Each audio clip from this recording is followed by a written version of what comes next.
The chisel rang out across the dead yard. Each steady strike echoed between the crumbling buildings like a warning that no one was left to hear. Rust flaked away under the blows. The thick weld slowly revealed itself after more than 22 years of being sealed. She did not know what waited inside, only that someone had gone to great lengths to make sure it stayed hidden. The door lurched open. Cold air that had been trapped for 22 years rushed out into the light, carrying the smell of dust and endings. She lifted the lantern. The flickering glow reached inside. It found a skeleton dressed in a railroad uniform. One bony hand still rested on the lid of a strong box, as if it was still protecting something. Beside it lay a single letter on the wooden floor. She bent down and picked up the letter. She was 21 years old, 6 feet and 2 inches tall, and she owned exactly one thing in the world: a locked railroad car that nobody wanted, sitting on a dead track in the middle of nowhere, in a town that had stopped being a town 22 years ago. $4. That was what it cost her, $4 out of 10, which left her 6, which was not enough to go anywhere, which meant she was staying. She pressed her palm flat against the rusted iron side of the car. The metal was warm from the afternoon sun, not welcoming warm. More like the warmth of something that had been sitting in one place so long it had forgotten it was ever supposed to move. May Colton understood that feeling completely. Her father's name was Thomas Colton. He was a blacksmith, a real one. Not the kind who shoes horses and calls himself a craftsman. The kind who reads metal the way other men read weather. Who knows by the color of the heat what the iron is thinking. Who listens to the sound of the hammer's return and understands maud without being told whether the work is going well or going wrong. He was not a tall man, which made it stranger maybe that May came out the way she did. Long-limbed and broad-shouldered, and growing past the door frames before she was 14. Her mother had been a quiet woman who died of fever when May was 4. There were no sisters, no brothers, just Thomas Colton and his forge, and the daughter who grew up in the orange glow of it. The smithy was in Harlow Creek, Colorado. Small town. Decent people, mostly. The kind of town that minds its business until it doesn't. Until something comes along that doesn't fit the picture they have in their heads of how things ought to look. May didn't fit. She knew it by the time she was 10. Not in a way that hurt exactly. More in the way you know it's going to rain before the clouds arrive. A feeling in the air. A change in how people breathe when you walk past them. The way women at the dry goods store found somewhere else to look. The way boys at school stopped their games when she walked by. Not because she scared them, but because she didn't fit what they expected. Thomas never explained it to her. Never sat her down and said, "Here is why people look at you that way." He just kept teaching her, kept handing her tools and telling her their names, like the names were prayers worth memorizing. Ball peen, cross peen, straight peen, hardy, swage, drift. He showed her how to watch the steel change color as it heated, straw yellow, then orange, then the deep cherry red that meant the metal was ready to be shaped, then the white that meant you'd gone too far. Everything has a point of readiness, May. Before it, and you're wasting effort. After it, and you've ruined what you had. She learned to hold the hammer the way he held it. Loosen the fingers, not gripped, not strangled. Let the weight do the work. Trust the tool. She learned to feel the grain of the metal, how it wants to move. Which direction it will follow without fighting you, and which direction will make it crack. You work with the May, not against it. The iron doesn't care how strong you are. It only cares whether you understand it. She was 15 when she could do the work well enough that men came from 2 towns over to watch. Not because a girl was doing it. Because it was being done right. Thomas Colton watched those men watch his daughter, and he did not say a word. He just went back to his fire and let them look. He died in the winter of 1876. She was 17. It was a Tuesday in February. Cold enough that the water in the slack tub had a skin of ice on it by morning. Thomas had been at the forge since before dawn. May was inside making coffee when she heard a sound she had never heard before. A different kind of fall. Not a stumble, not a slip. Something heavier than that. Something final. She found him on the ground beside the anvil. He was still holding the hammer. The fire was still burning. The doctor said his heart had given out. Sudden. No warning. These things happen. These things happen. May stood in the doorway of the smithy for a long time after they took him, looking at the anvil, the fire, the tools hanging in their places on the wall. Every one of them, exactly where it belonged. She let the fire go out.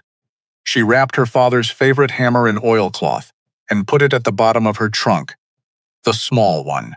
The 2-pound cross peen with the hickory handle, worn dark from his sweat and his years. She didn't touch anything else. She was still standing in that doorway when Solomon Hatch arrived from Hatch's Crossing. She had met Solomon Hatch twice before. Once at a funeral for a relative she didn't know. Once when he passed through Harlow Creek on a business trip and stopped at the forge to have a wheel rim repaired. He had watched Thomas work and said nothing the whole time, and when it was done he paid without negotiating, which Thomas had said afterward was either the sign of a very honest man or a very dishonest one who didn't want to be remembered. She knew now which one it had been. Solomon Hatch was 58 years old and built like a bookcase, tall enough, broad enough. The kind of man who fills a doorway, not because of his size, but because of his certainty. He wore a good suit. He always wore a good suit. He had gray hair cut close and gray eyes that did the same thing, cut close. Gave nothing away. He came to Harlow Creek 3 days after Thomas died, and the first thing he did was assess the smithy, not mourn it. Not remember the man who had worked it for 20 years. Assess it. He walked through it the way a buyer walks through a property, checking the structure, the equipment, the books. He asked May who Thomas owed money to. He asked how much coal was in reserve. He asked about the customer accounts. May answered, because there was nothing else to do.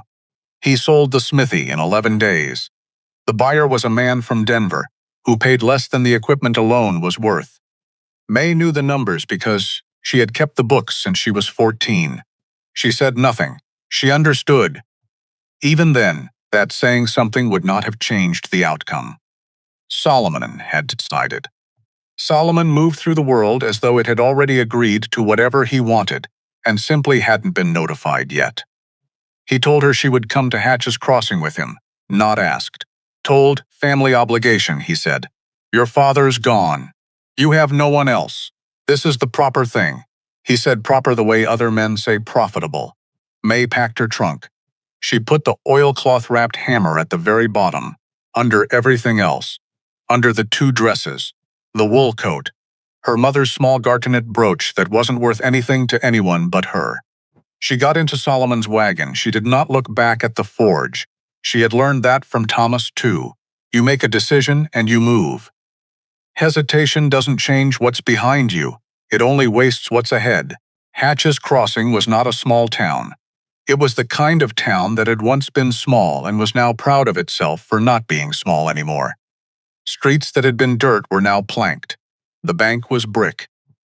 The hotel had a painted sign. There were 2 churches and a school and a newspaper office. And a lumber yard that did enough business to stay busy 6 days a week. All of it built within the last 15 years. All of it stamped, in some way or another, with the particular ambition of Solomon Hatch. His house was on the best street. Of course it was. 2 stories, white paint. A parlor that nobody sat in and a dining room where the conversation was always about money. Freight costs, interest rates, land acquisition, the arithmetic of expansion. May was given a room on the 2nd floor. It was clean. It had a window. There was a narrow bed and a chest of drawers and a small oval mirror that showed her too much of herself at once. She was given chores, the cooking, the cleaning, the mending. She did them without complaint and without enthusiasm. She was not a guest in this house. She understood that. She was not mistreated. She was not beaten or starved or locked away. She was simply not seen. Solomon Hatch looked at May the way he looked at his furniture, noting its presence, not interested in its opinion. The town looked at her differently. Hatch's Crossing had opinions about May Colton. They were not cruel opinions exactly, more uncomfortable ones. The kind that make people look away not out of malice but out of a kind of low social panic. She was too tall. She walked too directly. She did not reduce herself the way the other young women did. That learned habit of making yourself smaller in a room, so the men in it feel larger. May had never learned that habit. Thomas Colton had not thought to teach it to her, because Thomas Colton had not thought it was worth knowing. She was not unhappy. That is the true thing about those 4 years that is hard to explain. She was not suffering in the dramatic way of stories. She was simply waiting, without knowing she was waiting. Without knowing what she was waiting for, she kept sharp, the one skill she had. At the edge of town there was a blacksmith named Orville Gant, old and slow and glad of help. May came by twice a week. He let her use the forge. He did not ask her why she knew what she knew. He just moved aside and let her work. She kept her father's hammer wrapped in oilcloth at the bottom of her trunk. She took it out sometimes at night, held it, set it on her palm and felt the weight, the balance of it. Familiar as a handshake from someone you love, she did not talk about her father in Solomon's house. Solomon had made clear in the early days that sentiment was not a category he recognized. Your father, he had said once when she had mentioned Thomas in passing. Your father was a capable man with no head for the future. He built things well and planned nothing. May had said nothing back, but she remembered. 4 years passed, not slowly, not quickly.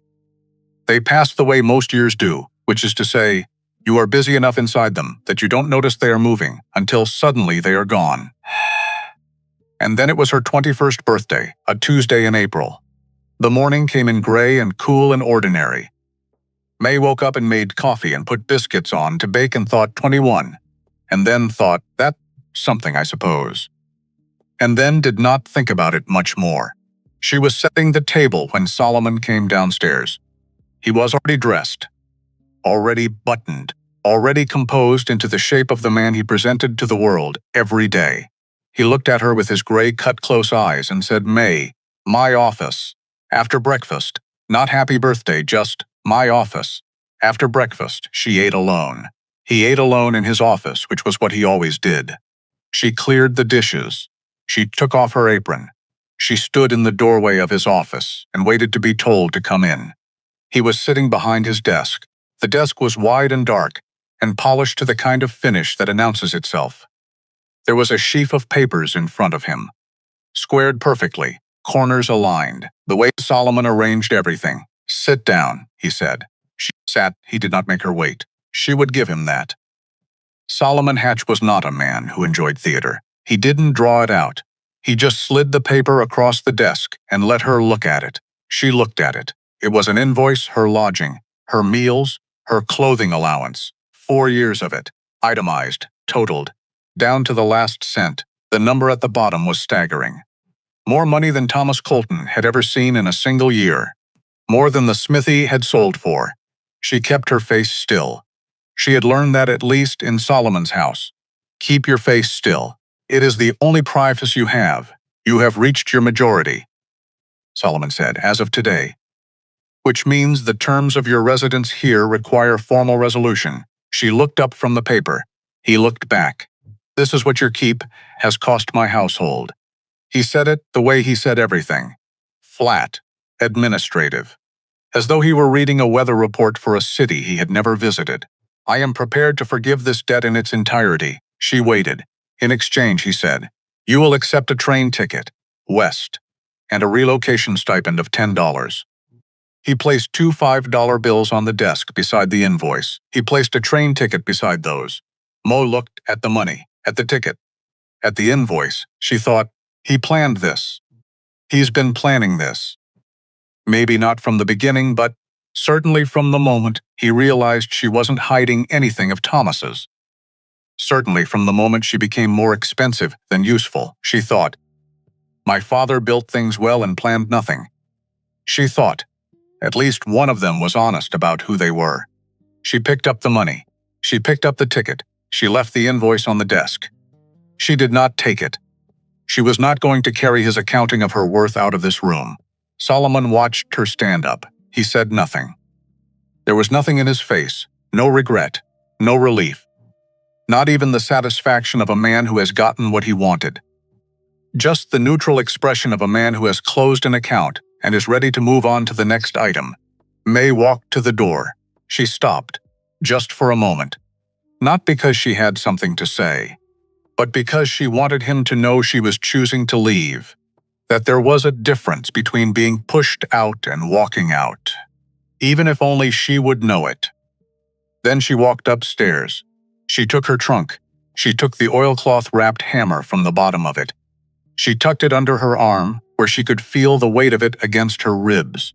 She went down the back stair through the kitchen, and she did not go out the hatchen, and she did go through the front of the house at all, because she had nothing to prove to the street outside. The train station was 3 blocks east. She walked it. The train west left at 10:30. She had a ticket for a town called Rawlins. She had chosen it the way you choose anything when you have no information. It was on the ticket Solomon had selected. It was further than where she was. That was enough. The car was half empty. Hard wooden bench. The window beside her was smeared and scratched, and let in a draft that smelled of coal smoke and sage. She sat with her trunk at her feet and the hammer in her lap, still in its oilcloth, and watched Hatch's Crossing disappear behind her. The town pulled away slowly. Buildings first, then the outskirts, then the last fence posts and water troughs, and then nothing but open land. Pale yellow grass, a sky too wide to look at directly. She had never been west of Harlow Creek. This was west. She watched it and tried to decide how she felt about it, and found she mostly didn't feel anything, which was probably the right reaction to having nothing and nowhere to go, and $6 to your name, and a ticket to a place you'd never heard of, actually. Not $6. She counted again. Still 6. Good. Good. That was correct. She pressed her forehead against the cold glass of the window and let the landscape roll past and tried not to think about the invoice. The itemized columns. The thoroughness of a man who had turned 4 years of her life into an account receivable. She thought about her father receivable. She thought about her father instead. Thomas Colton had never once made her feel like a liability. That was the thing. That was the specific thing that mattered, not the skills he had taught her, not the forge or the hammer or the names of the tools. The thing that mattered was that in 17 years of raising a girl who didn't look like anyone expected, in a town that made its discomfort plain, Thomas Colton had never once suggested she should be less than what she was. He hadn't needed to explain her. He had just kept teaching her. She pressed the hammer harder against her ribs and stared at the yellow grass and felt something move through her that she would not call grief because she had already grieved. And this was different. This was more like missing. A specific located ache. The kind that doesn't kill you but also doesn't go away. She almost missed it. The conversation between the conductor and the brakeman. They were standing in the narrow passage at the front of the car, speaking in that low work-talk voice that men use when they're not really talking to each other, just narrating the job. Caldera Spur, the conductor said. May looked up. Used to be a decent stop. 20 years ago, maybe 22. Railroad pulled out and left everything. Track, cars. The whole operation. Why? The brakeman said, without looking up from the paper he was annotating. Why does anything get left? Cheaper to abandon than to retrieve. They're selling it off now, whatever's left. Auction was last week or this week, I forget. Selling the rails for scrap. Some old cars nobody can move, he shrugged. Mostly junk. The brakeman nodded and flipped a page. The conductor moved on down the car. May sat still for a long moment. Then she got up and went to find the conductor. He looked at her the way people always looked at her. The brief recalibration. The moment where their eyes registered the height, and they had to reshuffle whatever they'd been expecting. She had stopped noticing most of it. This instance she noticed only because she needed something from him and needed him to take her seriously. I'd like to get off at Caldera Spur, she said. He looked at her trunk, at the amount of her that was there to look at. Ain't nothing there, miss. The stop's not even official anymore. We'd be stopping on open track. I'm aware. She said it the way her father had said things he was done discussing. Flat, certain, not unkind, just finished. "I'd like to get off there," he shrugged. She had been told by enough men in her life that she was making a mistake. It didn't slow her down anymore. The train slowed, at a place that was not a station. Just a weathered marker half buried in sagebrush. A water tower with a lean to it. 2 tracks branching off the main line into waist-high weeds. The brakeman swung her trunk down. The train hissed and groaned and began to move again. She stood and watched it go. And then she was standing alone, in the middle of Wyoming, in the middle of the afternoon, with $6 and a hammer, and no plan. She picked up her trunk. She walked toward the buildings. Caldera Spur, she had seen abandoned places before. Not like this. This wasn't neglect. This was something more specific. A town that had believed in itself completely, and then been told, without warning, that the belief had been wrong. You could see it in the way things had been left. Not scattered, not ransacked. Left in order, the way people leave things when they expect to come back. A chair still standing upright in the doorway of the collapsed livery stable. A sign above the general store, painted careful, the letters only slightly faded. Boots on a front step that had rotted through beneath them. Someone had planned a future here. The future had not arrived. 12 buildings. Maybe 14, counting the structures that had given up their shapes entirely and become geometry lessons in what wood does when it stops being a building. And at the end of the spur track, in a flat dirt yard with greasewood growing up between the ties, the remains of the auction. She could see it was almost over. A tired man with a gavel standing on a railway tie. 20 men or so, sun-cracked faces, and the patient, waiting stillness of people who have done this before. Who know that if you wait long enough at these things, you get something for almost nothing. She walked toward them. She felt their attention shift as she came into range. It was the usual progression. Too tall, too alone, too female for the occasion. She watched them decide, one by one, how they were going to arrange their faces. Most of them settled on the kind of careful blankness that men adopt when they're not sure if they should be amused or just confused. She ignored all of it and looked at what was being sold.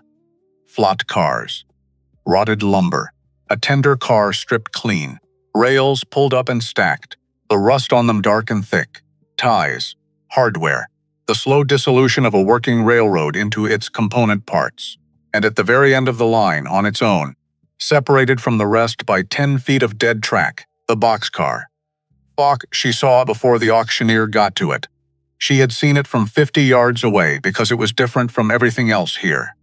Not just bigger. Not just more intact. Different in a harder-to-name way. Everything else here had been left. Abandoned. Forgotten in the way things are forgotten when they are no longer useful. This car had been sealed. There was a difference. She walked to it while the auctioneer was still working through the previous lot. Stood beside it. Put her hand on the iron side, same as she'd done later, the gesture that had become a habit, before she even knew she was making it. The door was not just locked, it was welded. A thick, ugly bead of iron running the full length of the seam where the door met the frame. Below the weld, she could see the heads of heavy rivets. Someone had made certain this car would not be opened. Not accidentally. Not as a matter of routine security. Someone had made very certain. A paper was tacked to the wood panel beside the door. Brittle, yellowed. Lot 73, one heavy freight car, iron plate sides, oak frame. Contents unknown. Sold as is. Where is? Buyer responsible for removal. Contents unknown. She thought about that for a moment. The auctioneer. Then the auctioneer reached her. He was a small man with a sweat-stained hat and the resigned energy of someone who had been at this since early morning and was ready to be done. He looked at the car. He looked at the small crowd of men who had followed him down the line. He could read the body language of buyers, the way her father read steel. Nobody wanted this. All right, folks, lot 73, one sealed freight car. He gestured at it without enthusiasm. We don't know what's in it. Could be nothing. Could be 20 years of rats. We can't open it, and we are not going to try. Bidding starts at $5. Silence. The men looked at the car, looked at each other, did the math that May had already done. Cost of cutting it open. cost of hauling it away, scrap value of the iron, numbers that didn't add up to $5. Numbers that barely added up to anything. $4. The auctioneer tried. $4 for the iron. Silence. His gaze swept the line of men. Landed on May. She raised her hand. It was not a dramatic gesture. She had never been a dramatic person. She just raised her hand with the same quality she'd have raised a tool from a hook on the wall. Deliberate. Unself-conscious. Because it was the next thing to do. $4, she said. Her voice came out clear and level in the open air. One of the men laughed. Just one. Short and reflexive, the way people laugh at things that surprise them before they have time to decide if they're funny. The auctioneer looked at her. There was something in his expression close to pity, except less warm than pity usually is. More like the expression of a man watching someone make an obvious mistake. $4 from the young lady. He said it the way you say it when you don't expect competition. Do I hear 4.25? Nobody moved. For once. Twice. He banged his gavel on the railway tie with a sound like a single, definitive knock on a closed door. Sold. $4. To the lady in the gray dress, the man who had laughed again. A few others joined him. That comfortable group laughter that forms. When people are relieved, they didn't do the foolish thing themselves. May walked to the auctioneer's table. She counted out $4 from the 10 she had. She took the bill of sale, a handwritten receipt in pencil, on the back of an old freight manifest. She walked back to the car. She was now the owner of a locked iron box she couldn't open, in a dead town, with $6 to her name. She put her hand against the warm, rusted metal and felt something she had no name for yet, the thrill of owning something, which is different from every other feeling. Even when the thing you own is a mystery, even when you have no idea what you've bought, especially then. The first problem was not the car. The first problem was the night. The sun was moving toward the mountains, and the air was losing its warmth, and May had no shelter and no food and $6. She needed to keep for longer than one night. She walked the town. She was methodical about it. She went to each building in order, assessed the structural integrity, checked for roof integrity, checked for windows, for doors, for floor condition. Most of it was past saving. The livery was a skeleton of rafters. The general store had a floor that would go through you, on the east side. 2 of the small houses had given up their walls entirely, just standing frames with sky where the rooms used to be. And then she found the boarding house. The sign was still legible. The Caldera Rest. The front windows were gone, the glass long since blown out or taken.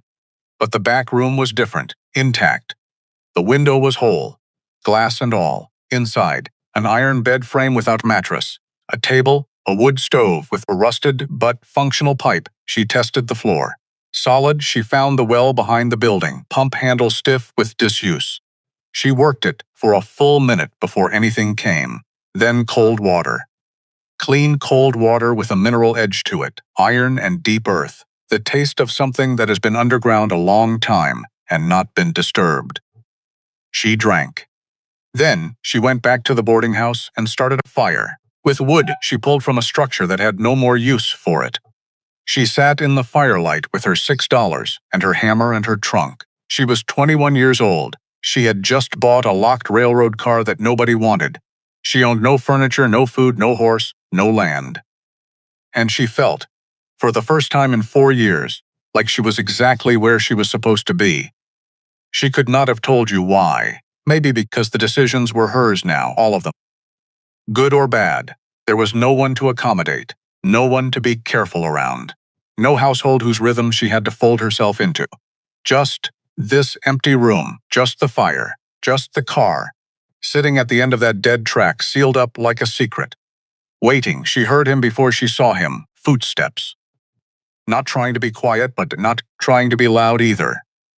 The footsteps of an old man who has learned to move at the pace his body dictates and has made peace with that. He came around the side of the boarding house and stopped when he saw the firelight through the broken front window. Then kept coming. He was old. 67. She would learn later, though he looked older, stooped at the shoulders but not in a defeated way. More the way a man who has swung heavy things all his life eventually curves toward the earth, a long, slow bow to gravity. His face was the kind of face that happens when the outdoors is where you have lived, not visited. His hair was white and his eyes were pale blue, and they were the sharpest thing about him. He was holding a bottle of whiskey, not aggressively, just holding it the way some men hold things. For comfort. For company. He stood in the doorway and looked at her. She looked back. Neither of them said anything for a moment. He said, "You're the one who bought that car." Not a question. May said, "Yes." He considered this. He considered her. He took a small, slow pull from the bottle without looking away from her face. "You know what's in it," he said. "No," she said. "Do you?" He looked at the fire instead of her for a moment. Something shifted in his expression, small, fast, gone before she could name it. "I know what's not in it," he said finally. 22 years of rats. Like that fella said, May waited. He seemed to be deciding something. She had learned from years of watching Solomon Hatch and various other men conduct transactions to wait. To let them get there at their own pace.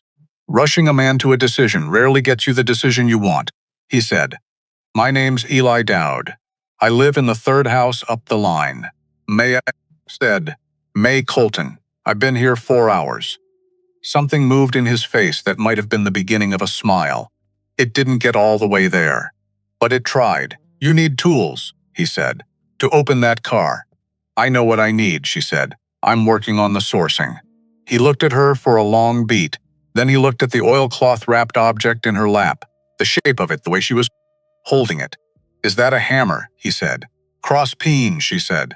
2 pounds.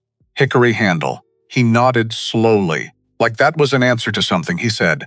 "There might be some tools in the machine shed at the east end of the yard. Left from the track crew. Might be nothing." "Might be something," she said. "I'll look in the morning," he said. "I'll be there." It wasn't an offer. It wasn't exactly a statement. It was just what he said. She wasn't sure if she believed it. He took another pull from the bottle. Looked at her one more time with those pale, sharp eyes. "You're not afraid of much, he said. "I'm afraid of plenty," she said. "I'm just better at ignoring it than some people." He did leave then. Footsteps going back into the dark. The creak of them fading. May sat with her fire. She thought about the car. The weld on the door. The weight of the seal. The intent of a seal that heavy. Put on that carefully. 22 years ago. Contents unknown. But someone had known. Someone had sealed it knowing what was inside. Knowing what they were sealing in. She thought about that for a long time. Then she put more wood on the fire. And lay down on the bare iron frame. And pulled her coat over herself. And went to sleep. Because she was going to need her strength in the morning. And lying awake worrying had never once built anything worth having. Eli was there. She half expected he wouldn't be. That the night would have changed whatever impulse had brought him to her door. That daylight and sobriety would have reasserted the basic caution of a man who had been living in one place alone for 11 years. But he was there, standing at the machine shed when she arrived at first light, sober, or at least not visibly otherwise. The bottle was not in evidence. The shed had survived better than most of the town. Corrugated iron roof, mostly intact, earthen floor, and inside, under a layer of dust thick enough to have its own weather, tools. Not many, not in good condition, but present, a sledgehammer, heavy, the handle cracked but repairable, hardies and chisels in a canvas roll, the edges dulled with rust, but the steel still sound, tongs, and in the corner an iron barrel that had once held coal.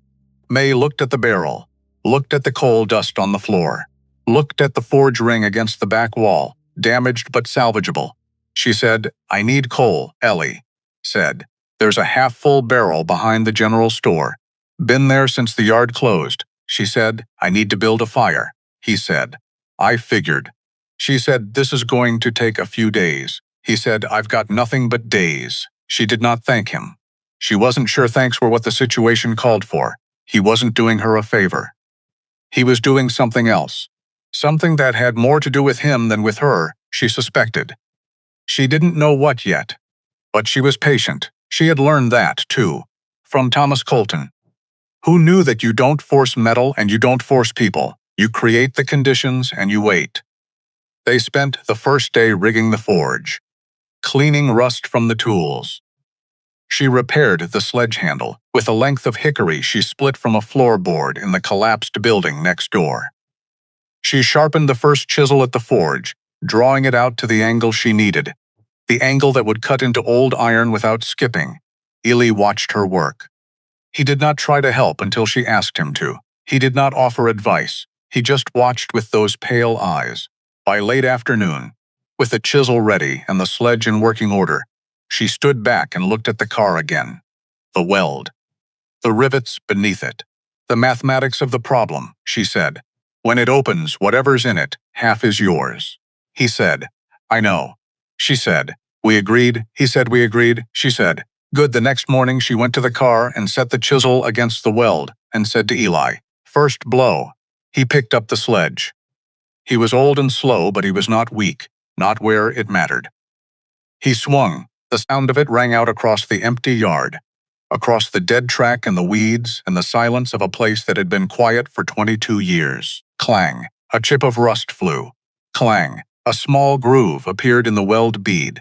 Clang. She held the chisel steady. She felt the vibration of each blow travel up through the tool and into her hand and up her arm, and she thought, this is what my father meant. This is the grain. You find the line where the metal wants to give and you follow it. You don't fight it. You guide the pressure along the path that is already there. Every evening she brought the chisel back to the forge, drew the edge back, corrected the angle, prepared it for the next day, 3 days, on the morning of the 4th day, with the light still coming in low from the east, and the air cold enough to see your breath. She set the chisel one more time against a section of weld that had been narrowed to almost nothing and said, last one. Eli picked up the sledge.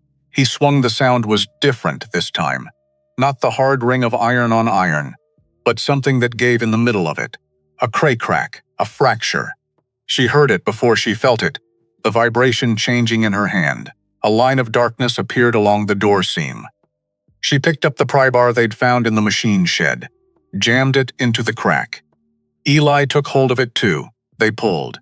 The metal groaned. An old, dragging, reluctant sound. The protest of something that had been in one position for longer than some people have been alive. Then it gave. The door slid open with a shriek of corroded iron on iron. It did not slide easily or smoothly. It lurched, it resisted, and then it moved, and the rectangle of darkness inside the car appeared, and the air came out, 22 years of air. Dead and stale and absolutely still for 2 decades of Wyoming weather, and Wyoming winters, and Wyoming silence. It smelled of dry rot, of dust, of the emptiness of a sealed place, and beneath those things, something else. Something metallic and dry and very faint. May and Eli stood at the open door and let the air move out of the car. They did not go in, not yet. They let the dark breathe. After a while, Eli lit the lantern. He lifted it and they looked inside. The car was not empty. Wooden crates stacked in rows, iron-banded. A water barrel. Equipment cases. The ordinary contents of a freight car being moved from one place to another, except, in the center of the car, bolted to the floor, an iron strongbox, 3 feet square, covered in 22 years of fine pale dust, and beside it, on the floor beside it, a skeleton, dressed in the remains of a railroad uniform, paymaster's insignia, just visible on what was left of the lapel. One skeletal hand resting on the lid of the strongbox, in a gesture that meant something, even now. Even after all this time, not just resting, protecting. Eli Dowd stood in the doorway with the lantern and did not move for a long moment. May watched him, and she saw it. The thing she had suspected but couldn't name. The recognition that moved through his face like a chill. His lips moved, barely. Just a breath of sound. Reton Voss, he said. Not a question, not a guess. A name he had been carrying for 22 years. May looked at him. Eli Dowd looked at the dead man in the railroad car. And the cold morning air moved between them, and neither of them said anything more. Because some things, once named, take time to become real. And this one had been waiting a very long time to be real. The letter was written in pencil, small, precise letters, the kind of handwriting that belongs to a man who spent his life recording numbers and understood that clarity is a form of honesty. No flourishes, no wasted loops. Just words set down one after another, with the patience of someone who knew he had limited time and intended to use it correctly. May sat on an equipment crate in the open doorway of the car and read it. The lantern was behind her. The morning light was coming in from the east, cold and flat and useful. Ellie stood outside in the dirt, not looking at her, looking at the ground beside the tracks. The way a man looks at something that isn't there when what he's really doing is waiting to find out how bad it's going to be. She read slowly.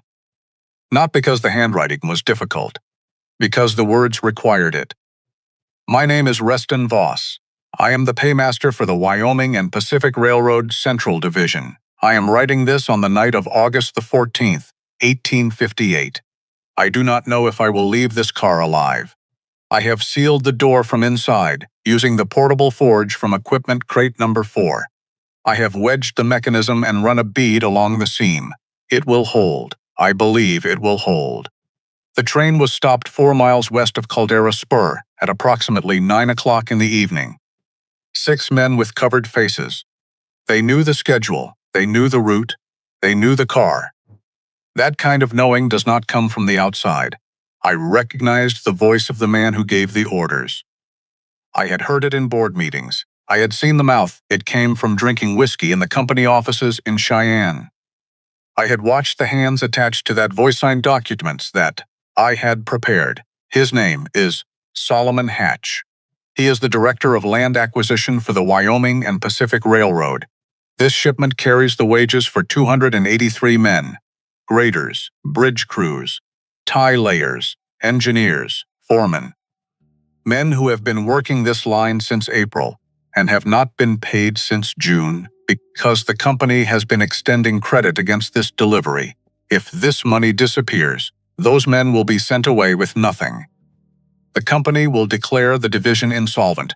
The land grants attached to the right-of-way will revert to private sale. Solomon Hatch has been purchasing land along this corridor through a holding company for the past 18 months. A company whose name does not appear anywhere near his own. I know this because I keep the books. Because I noticed the discrepancy 3 months ago and began keeping a second record. That second record is in this car. The ledger with the red binding in crate number 7. I have not been able to open this door from inside. The weld held better than I hoped and worse than I needed. I have food for perhaps 4 days, water for 6. I am leaving this letter with the strong box because this is where the truth is. If someone finds this, whoever you are, wherever you come from, whenever this is, I am asking you to do 2 things. Pay the men. The ledger has every name, every amount, every hometown. Find their families if the men themselves are gone. Do not let Solomon Hatch keep what he took from them, and do not let him keep what he took from this country. The proof of his scheme is in the numbers, the official books against the red ledger. The discrepancy is not subtle. He was not trying to hide it well. He believed no one would look. He believed this car would never be opened. I am asking you to prove him wrong. Reston Voss, August 14, 1858. May finished reading. She sat with the letter in her hands and looked at the name at the bottom of it for a long time. Solomon Hatch, just sitting there on the paper. Pencil on old paper. 22 years old, patient as stone. She folded the letter carefully, set it on the crate beside her, picked up the red ledger from where she'd placed it, the one Voss had specified, from crate number 7, which had taken her 20 minutes to locate in the dusty dark of the car's interior. She opened it. The entries were meticulous. Columns of names and amounts, and dates, and hometowns. 283 lines. Every man who had built this section of line, what they were owed, where they were from. Written in that same small, precise hand. She set it down beside the letter. Then she looked at Eli. He was still looking at the ground beside the tracks, his hands in his coat pockets, his shoulders up around his ears in the cold morning air. Or maybe not because of the cold, she said. You knew Reston Voss, he said. Yes, she said. How? He was quiet for a moment, a long moment. The kind that has weight to it. He said, "Sit with that question a minute. I need to think about how to answer it right." May waited. She was good at waiting. The wind moved through the sagebrush. The lantern flame bent sideways inside the car. Ellie said, "I was a detective, railroad detective, hired by the Wyoming and Pacific in the fall of 1858 to investigate the disappearance of a payroll shipment. 283 men's wages and a paymaster named Reston Voss, who went missing on the same night." May said, and he said nothing. She said, "Did you find?" He was quiet again. Different kind of quiet this time. Not the quiet of a man thinking about how to answer. The quiet of a man who has been carrying something for so long he has forgotten what it felt like not to carry it. He said, "I found what that letter says. I found the land purchases, the holding company, the connection to Solomon Hatch," she said, and he said, "and Solomon Hatch offered me $3,000 to close the file, to write the report as unsolved, to walk away from the Wyoming and Pacific and never work another railroad case." He stopped. The wind moved, he said. "I took the money, spent the next 10 years working cases in Kansas and Nebraska. Smaller things. Things I could look at without flinching. Then I stopped being able to do even that. So I came." He said it the same way he'd said Reston Voss's name, without drama, without performance. The flat, worn tone of a man who has said something to himself 10,000 times and has long since stopped expecting relief from the saying of it. May looked at him. He still was not looking at her. He was looking at the ground, at the dead tracks. At 22 years of nothing in particular, she said, "Why are you still here?" He said, "Where else would I go?" She understood that. More than he probably expected her to.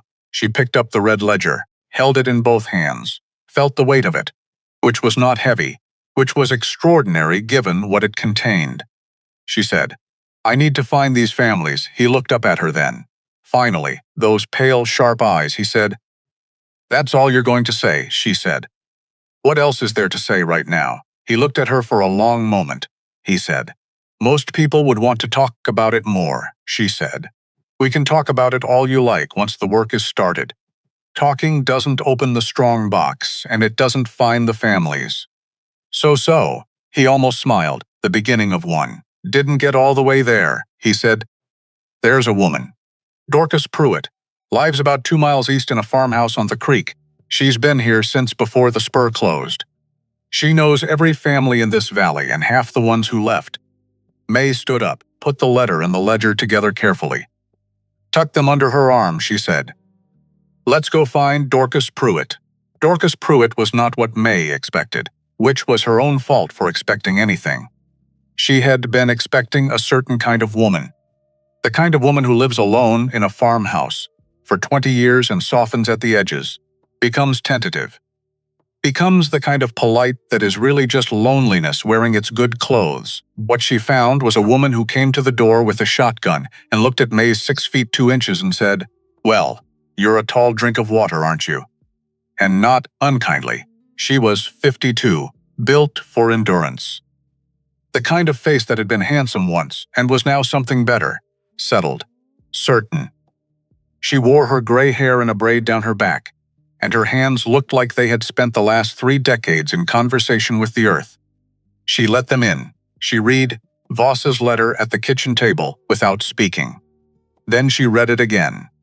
Then she set it down and put both hands flat on the table and looked at the ceiling for a moment. She said, "I knew something happened to this valley that wasn't just railroad economics. My husband always said. He said a spur line doesn't close overnight, unless someone closes it on purpose." May said, "Where is your husband now?" Dorcas said. "Same place most people who were right about things too early end up. Cemetery. 14 years ago," May said. "I'm sorry." Dorcas said, "So was I, but I stayed anyway. This is my ground. Solomon Hatch or no Solomon Hatch." She knew the name. She knew it the way people who have been wronged know the name of the wrong. Not with fire.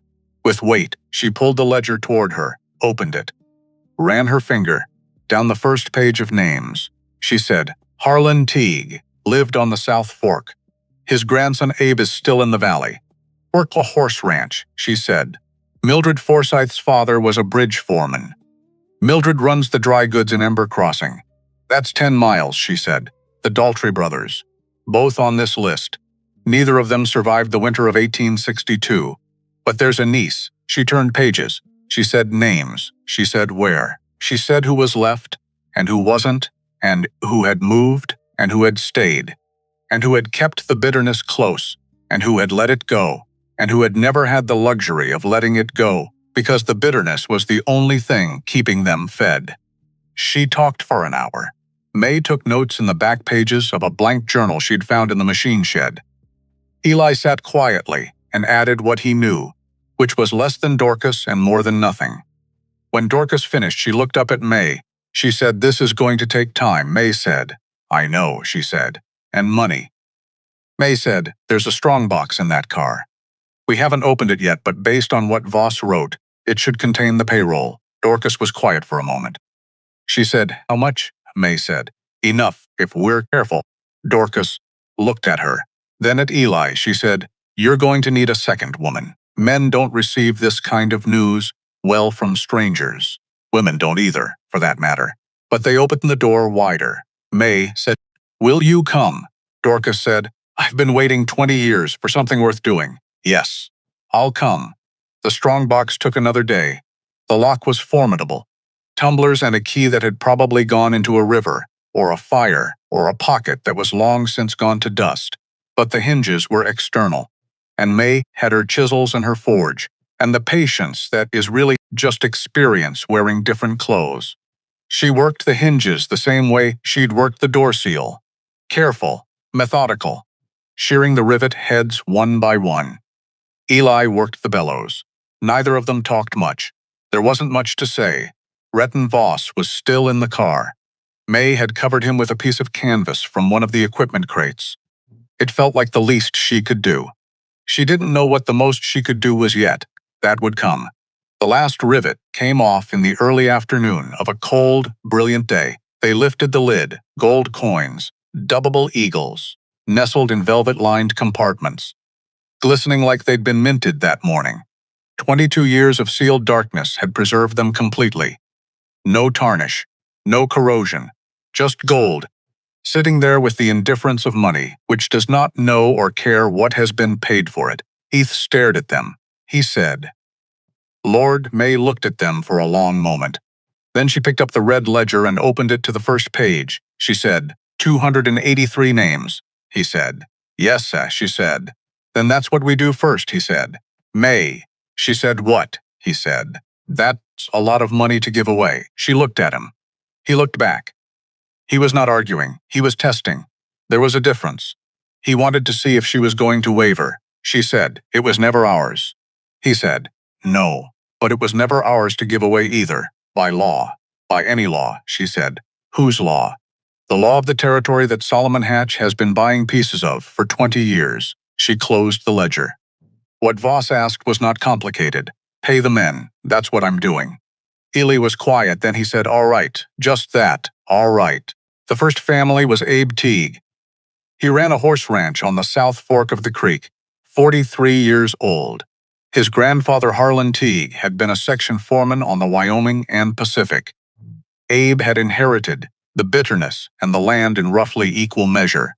He came to the door expecting nothing good.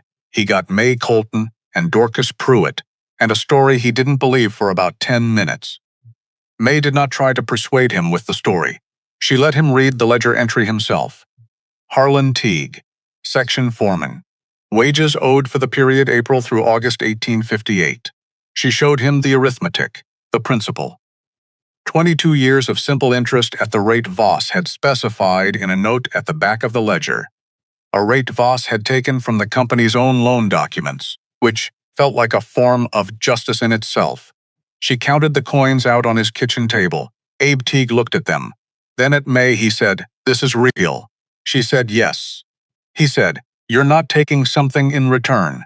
She said, "Your signature on a receipt, that's all." He said, "Why?" She said, "Because I want a record of what was owed and what was paid. That's what records are for." He looked at the coins again. He said, "My grandfather worked that line for 5 months." He came home in November with nothing. Nothing. He'd sent word home all summer that the pay was coming. My grandmother had borrowed against it. She spent 2 years paying that back. He said it not with anger, with the exhausted clarity of a man recounting a known injustice. The kind you've lived with so long you've stopped being surprised by it. You're just still tired. May said, I know. He signed the receipt. He walked them to the door. At the door he stopped and looked at May again with a complicated expression. He said, Who are you, exactly? She said, My name's May Colton. My uncle's Solomon Hatch. She said it the same way you say it's going to rain. Matter of fact. Already past the part where it was a revelation, and into the part where it's just information. Abe Teague stood there for a moment. He said, Huh, she said. Yes, and then she and Dorcas walked back to the wagon and drove to the next name on the listwood. Traveled, not fast, not loud, in the way that real things travel through small communities, hand to hand, quiet, specific. Not the railroad is being sued, or Solomon Hatch is being investigated, more like. Someone came by the Teague place. Someone came by the Forsyth store in Ember Crossing. Someone found something in that old boxcar at Caldera Spur. Someone is paying. People have a specific quality of attention when money owed to their people is being returned. It is not the attention of people hearing good news. It is something older and more complicated than that. It is the attention of people who had stopped expecting redress, who had made their peace with the wrong, because making peace with it was the only option available. And making peace with something is not the same as forgetting it. May and Dorcas drove the wagon out every second day. Ellie came when his body allowed it, which was most days. Each visit had its own combination of grief and relief, and the slightly stunned silence of people receiving something they had stopped believing would come. A widow in Ember Crossing, who had been told her husband's final paycheck had been lost in the robbery, who had believed it, because what else do you do? Who sat across from May at her kitchen table and said nothing for a long moment after finished explaining, and then said only, I need to go sit down. And sat right where she was, because she was already sitting. Because sometimes people say things that mean other things. A man named Colby Driscoll. 60 years old, Hutch's father had been a bridge engineer on the Central Line, who read the ledger entry and said, My father talked about this until the day he died. He said the company stole from them. Everyone told him he was wrong, that it was a robbery, bad luck. He said it wasn't bad luck, it was bad men, and there's a difference. He stopped. He looked at the coins on the table. He said he was right. May said, yes, he was. A family out near the ridge who had the same last name as 2 entries in the ledger. Brothers, both gone now. The daughter of one of them was in her 50s and weathered, and she asked May to come in, and she made coffee, and they sat at the table, and she said, I just want to know someone knows. I want to know someone sat down and looked at it and said, yes, this happened. These men were cheated. This is the truth. May said, yes, this happened. These men were cheated. This is the truth. The woman said, thank you. May said, I didn't do anything yet. The woman said, you came here. You said it out loud. That's something. That's not nothing. And May understood, for the first time, that Voss had not only asked her to pay the money, he had asked her to witness. To look at each name and say, I see you. I know you were here. I know what was taken from you. That was not a small thing. It was on the 8th day of visits that Heck Farrow arrived in Caldera Spur. May was at the forge when she saw him. He came in from the east on a roan horse, moving at the unhurried pace of a man who isn't lost and isn't in a hurry and isn't particularly concerned about who knows he's coming. He was 38 years old and built the way some men who have done physical violence for a living are built. Not large exactly, compact. The way a tool is compact. Nothing extra, everything functional. He wore a coat that had seen weather, a hat pulled low. He had the kind of face that gives you information only when it wants to. The rest of the time it's just a face. He rode past the forge without stopping, rode down the main street of the dead town, stopped at the boarding house, got off his horse, looked around. May watched him from the forge. He was looking at the buildings, the signs of recent activity. Then he looked at the boxcar, and his gaze stopped there. He looked at it for a long time. Then he knocked on the boarding house door. Dorcas answered. May could see the exchange from 50 yards away. Brief. Dorcas's expression, polite but giving nothing. The man's posture. The practiced ease of someone asking a question that isn't the question they're actually asking. He left, got back on his horse, rode south along the spur line. May set down her chisel. Dorcas came to the forge 20 minutes later, she said. Man came by asking about the car. Said he was a freight broker. Said he'd heard there might be salvageable equipment. May said, What did you tell him? Dorcas said, I said I didn't know anything about any equipment, and the person to ask was the new owner, and she was out of town today. May said, Good. Dorcas said, He asked who the new owner was. May said, What did you say? Dorcas said, I said I didn't catch her name. She said it the same way she said everything. Without apology, without explanation. I said she was tall. That was accurate enough. May looked in the direction the man had ridden. She said, He wasn't asking about equipment, Dorcas said. Stores. No, I know, she said. He was asking about Eli. Dorcas went still. She said what May said. He didn't look at the town. He didn't look at the track or the rails or anything a freight broker would look at. He looked at the car. And then he asked who the new owner was. Not what does she have. Who is she? She paused, she said. Solomon doesn't need to reclaim the gold. If we're paying it out, it's already gone. What he needs is for Eli not to be able to testify to what he knows. Dorcas was quiet for a moment. Then she said, Eli's been here 11 years. Solomon's always known where he was, May said. Solomon didn't care as long as Eli was drinking himself quiet in a dead town. But now there's a ledger and receipts, and a newspaper in Denver that I have written a letter to. The ledger is evidence, but Eli is testimony. Eli is a railroad detective who found the proof and can say under oath what it was. She looked at Dorcas. She said, Eli is the one thing that turns the ledger into a case. Dorcas said, What do we do? May said, We speed up. She did not tell Eli right away, not because she was protecting him from it, because she needed to think first. Because she had learned from her father that you do not start working a piece of metal until you understand what you want it to become. You do not pick up a hammer on emotion. You pick it up when you know where it's going. She thought about Heck Farrow's posture on that horse, the way he'd looked at the car, the patience in it. He wasn't going to do anything quick. Quick things leave marks. Quick things get noticed. He was going to wait. He was going to watch. He was going to find the right moment when May was out of town and Eli was alone, and the dead street of Caldera Spur was exactly as empty as it usually was. So she changed the pattern. She stopped leaving Eli alone, not obviously, not in a way that would tell Farrow he'd been seen through. She just reorganized the schedule. She took Eli with her on the payment visits, which meant Dorcas drove, and May sat in the back with Eli and the ledger, and they talked through the names and the amounts while the wagon moved.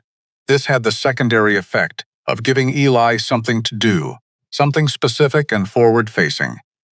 He knew these railroad men, knew the types, knew which names on the list were likely to have family nearby and which ones were probably gone for good. He began to add notes in the margin in small, precise writing, notes that were useful. He did not drink during the working hours. May noticed, said nothing. The not saying was its own kind of courtesy. On the third day of the new schedule, while they were driving out to a farm near the ridge, Eli said there was a man on a roan horse, parked at the south end of the spur yesterday evening. May said, I know. He said, you know. She said, Heck Farrow. Cashed in his marshal's badge about 3 years ago. Works for hire now. He said, Solomon's. She said, yes. He was quiet for a moment. He said, he's here for me. She said, yes, he said. You knew this before yesterday, she said. I suspected it from the first day he came, he said. You didn't tell me, she said. I didn't have a plan yet. I don't tell people things that worry them until I have something to offer alongside the worry. He looked at the back of Dorcas's neck for a moment. The Wyoming landscape rolling past, he said. Your father teach you that too? She said, no. That one I learned from Solomon. That actually made Eli laugh. A short surprise sound. Like a man who found something funny in a dark room and wasn't sure he was allowed to, he said. What's the plan? She said. We finish. We finish fast. We get every name on this list addressed and every receipt signed, and then we deal with Solomon directly.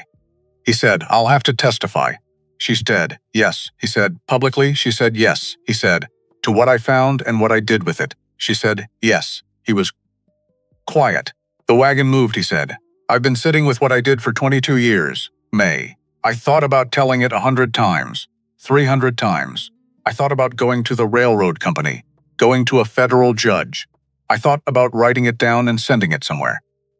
I never did any of it. She said, I know. He said, I am not a good man. She said, you're a man who did a bad thing. That's not the same as what you just said. He looked at her. She looked back. She said, a good man who did a bad thing can do a good thing next.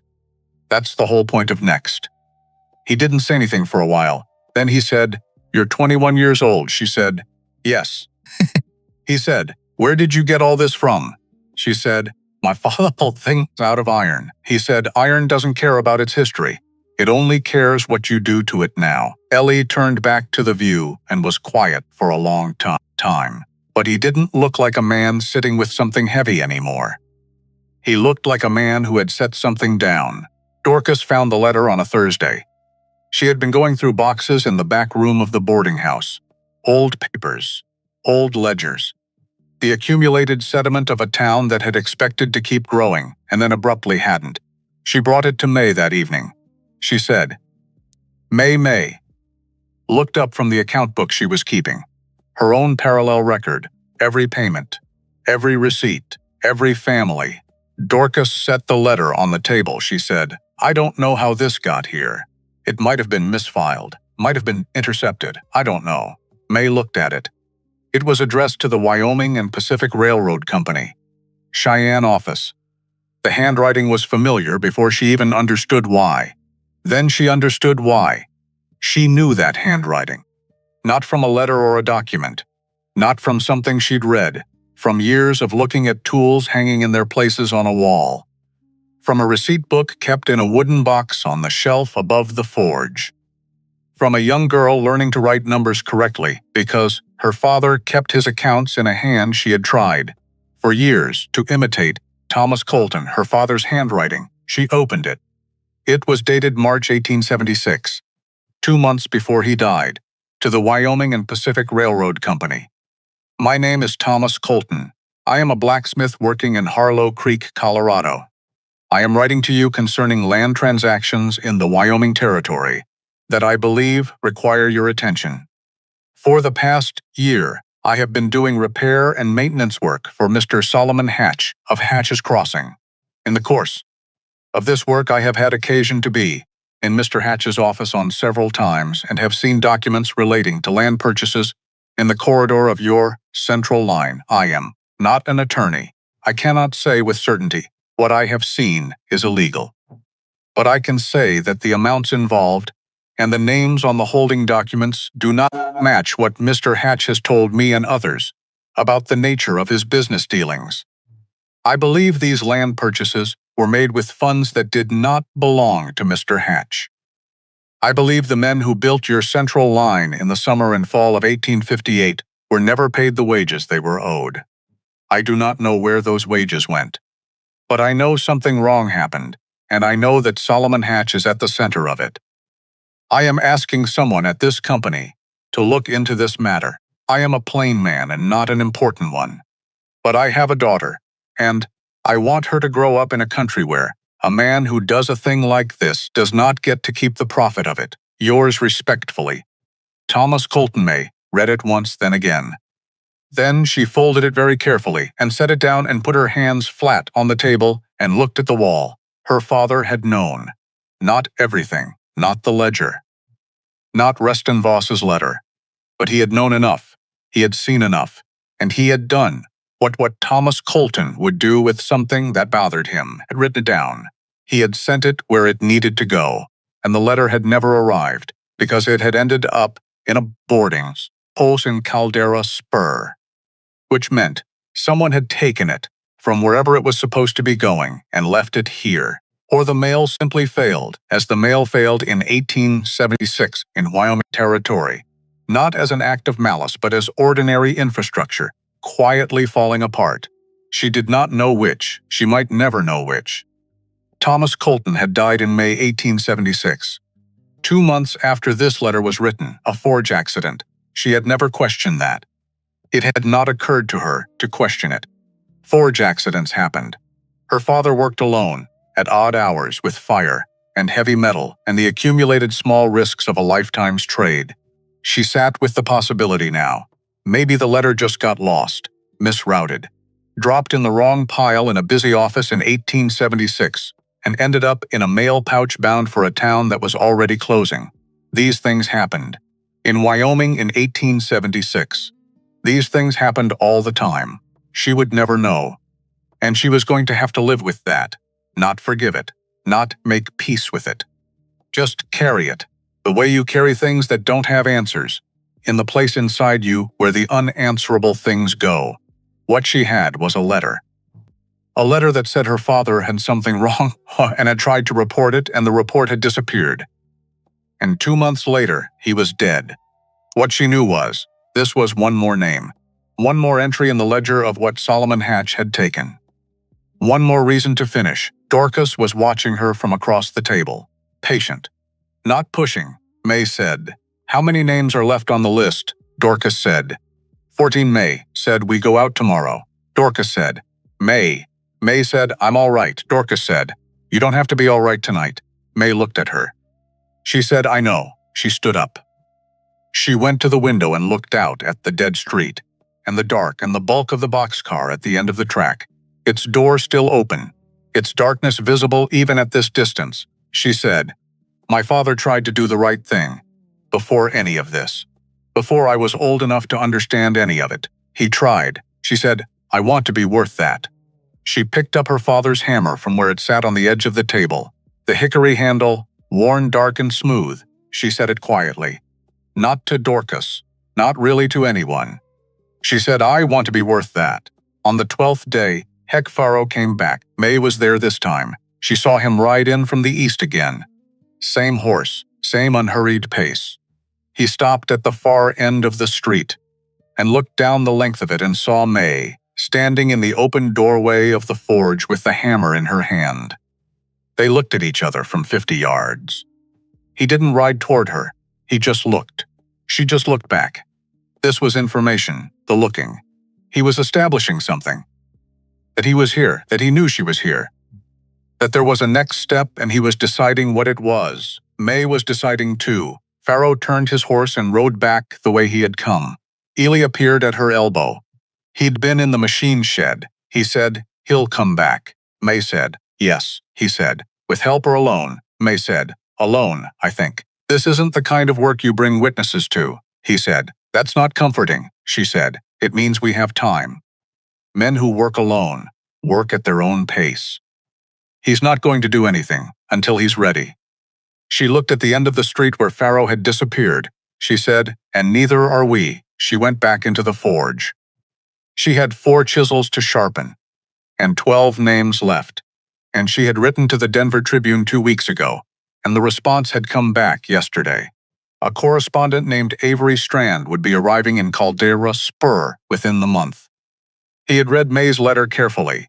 He had looked into Solomon Hatch's land records. He had questions. Good questions were worth more than gold right now. Almost. The 14th and last name on the list was a woman named Grace Aberly. She lived 60 miles away, a long drive, 2 days round trip. Her father had been a surveyor on the Central Line, one of the men who had spent the summer of 1858 walking the land ahead of the track crews, staking the route, doing the foundational invisible work that makes everything else possible. Grace was 71. She had outlived her husband and 2 of her 3 children, and she lived in a small white house on the edge of a town called Porter's Flat with a garden that was doing better than most things in her life. She opened the door and looked at May. She said, "Good Lord, how tall are you?" May said. 6'2". Grace said, "Come in, both of you. I'll put the coffee on." She read the ledger entry at her kitchen table. "Read it twice. Set it down," she said. When my father came home from that job, he had nothing. He'd told us all summer he was going to come home with enough to buy the breeding stock he needed. He came home with an apology and a company's promise to settle when funds were available. The funds were never available because the company was declaring insolvency. In that division, she looked at May. She said, he worked himself into the ground after that. He never did get the breeding stock. He died at 62 of the kind of tired that doesn't go away when you sleep. May counted the coins out on Grace Aberley's kitchen table. Principal. Interest. Exact. Grace looked at them for a long time. She said, is it too late to do anything to the man who did this? May said no. Grace said, what happens to him? May said, the truth happens to him. And a newspaper. And the testimony of a railroad detective who found the proof 22 years ago.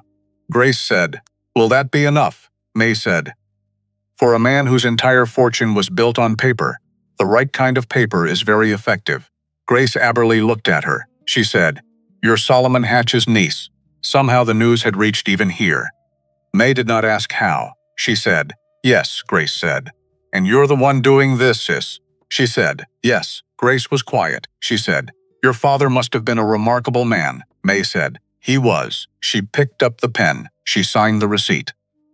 They drove back to Caldera Spur in the late afternoon light of a day that was turning cold and gold and enormous. The receipts were in a leather satchel under the wagon seat. All 283 names. All addressed, all signed. 14 had been deceased. No surviving family could be located. Those amounts May had set aside in a separate account. She had a thought about what to do with them. It was still forming.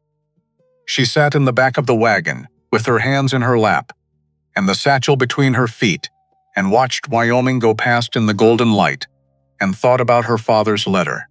The careful handwriting. The plain man asking someone to look into something wrong.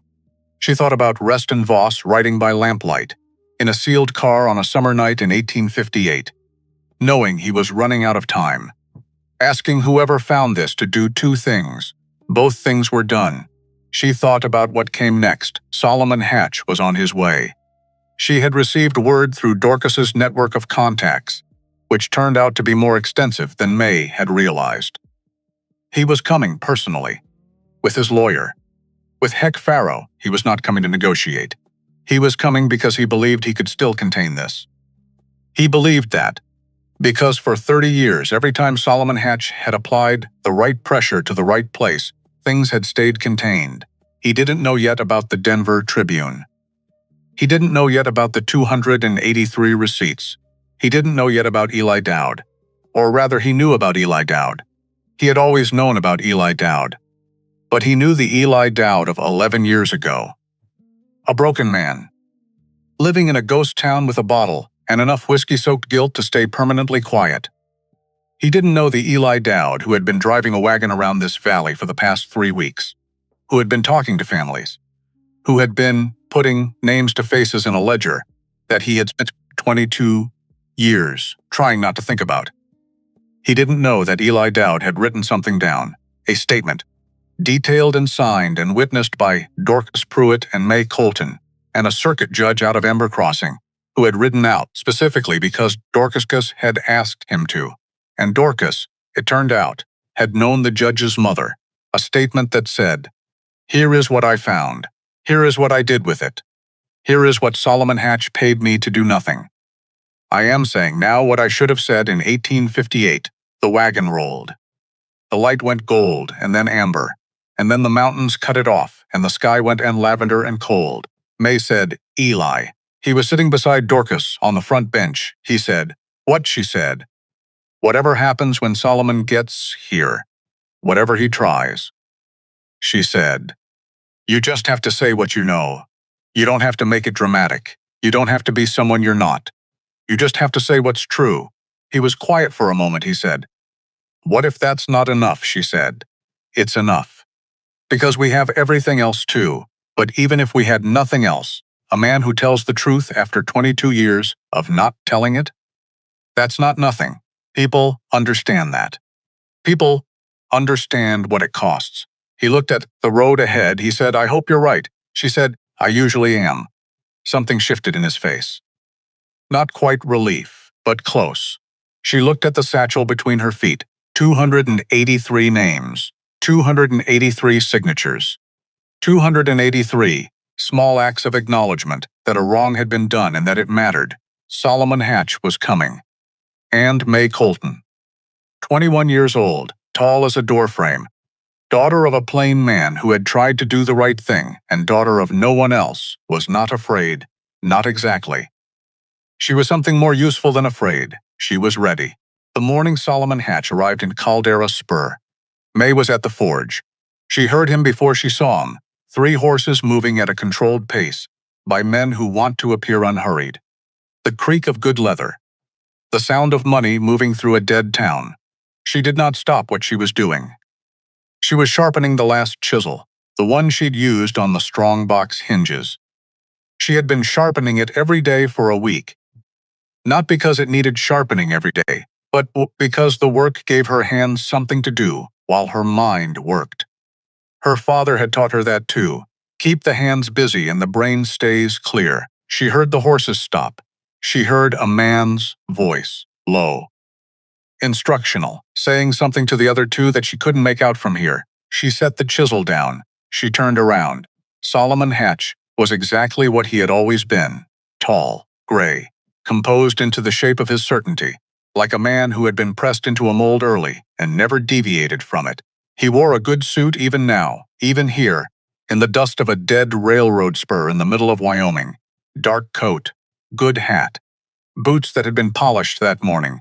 His lawyer was beside him, a thin man named Prescott that May had seen twice in Solomon's office over the years. Dry. Precise, the kind of man who speaks in subclauses, and Heck Farrow, on his roan horse, just behind the other 2, not performing relaxation anymore, not pretending at freight broker, just present, watching. The patience of a man who has been patient a long time and is running low. Solomon looked at the town, he looked at the forge, the wagon, the repaired roof on the boarding house, the new lumber stacked along the side of the machine shed, the signs of work done and work ongoing. His expression did not change. That was the thing about Solomon. His expressions never changed because his face was not for communicating, it was for presenting. A surface designed to give you exactly what he wanted you to see and nothing else. He looked at May. She looked back. She was wearing her work apron. Her hair was up, and there was soot on one sleeve, and she was holding a chisel in one hand. And she was, as she had always been, too tall for most rooms, and for this moment. She did not reduce herself. She did not make herself smaller, Solomon said. May, she said. Solomon. He said, you look well. She said, I am well. He said, you've been busy. She said, yes. He looked around again. A slow assessment. Like a man pricing a property. He said, I heard you found something in that car. She said, I did. He said, I'd like to talk about that. She said, I figured. She gestured toward the boarding house. She said, Dorcas has coffee. They sat at the long table in what had been the boarding house's common room. May, Solomon, Prescott. Dorcas standing near the stove, which was her ground, and she was not leaving it. Heck Farrow stayed outside.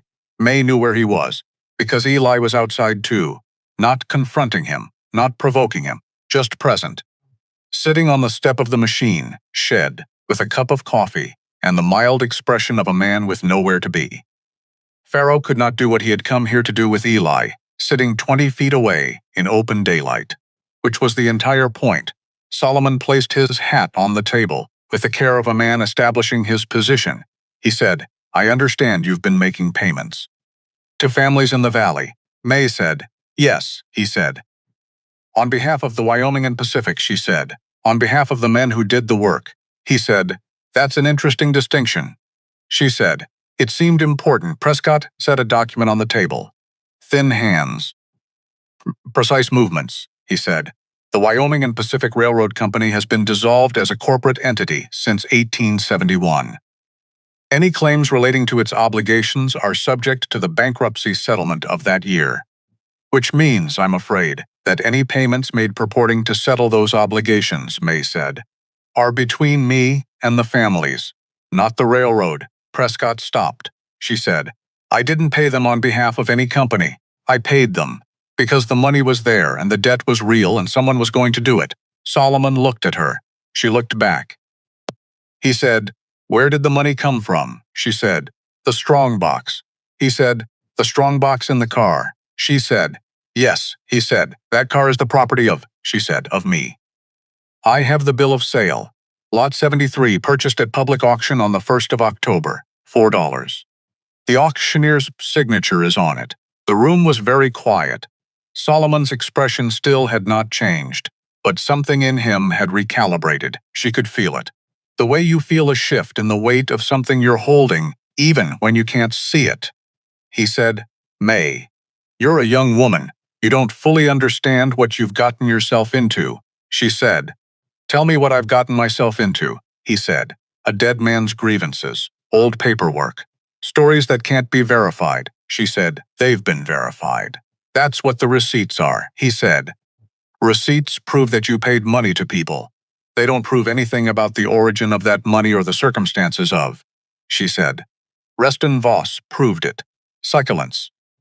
Not the silence of a man who doesn't know who Reston Voss is. The silence of a man who has been waiting for that name to appear, and is now managing his response to its appearance," he said. "Reston Voss has been dead for 22 years, she said. He was very organized about it." She placed the letter on the table, not dramatically, not with any ceremony. The same way she placed a chisel, set it down where it needed to be. Solomon looked at it. He did not touch it.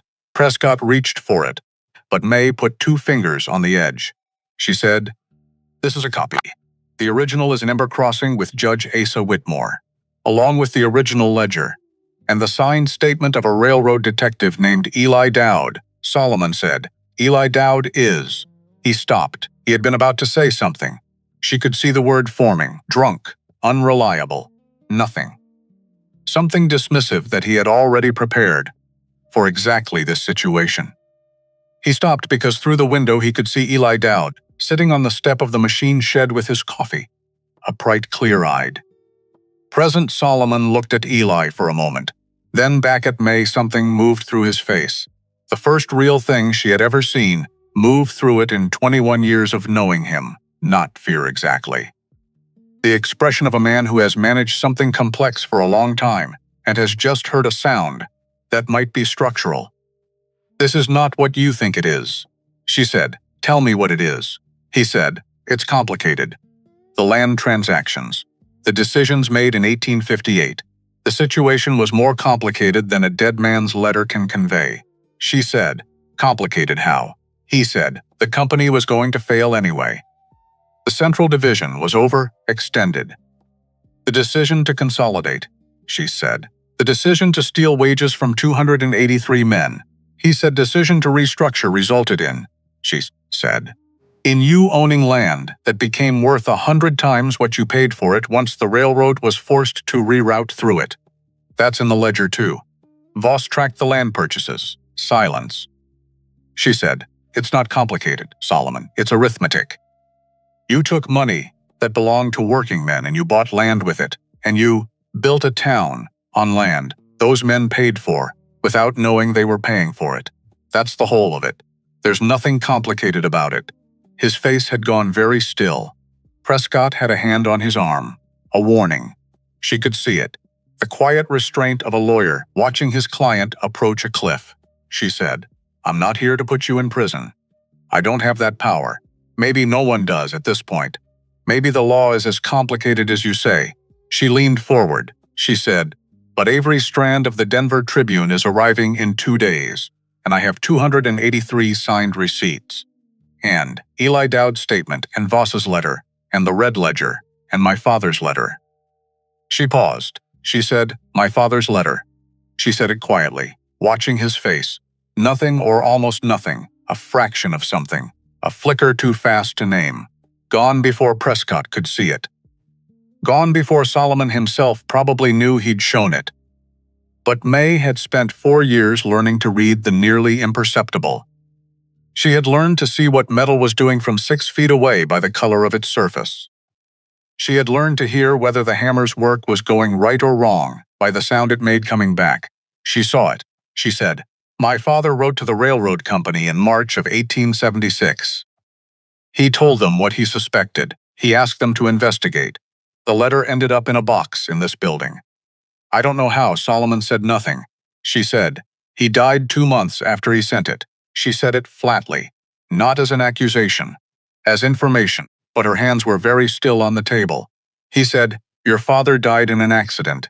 She said, yes, that's what it was called, silence.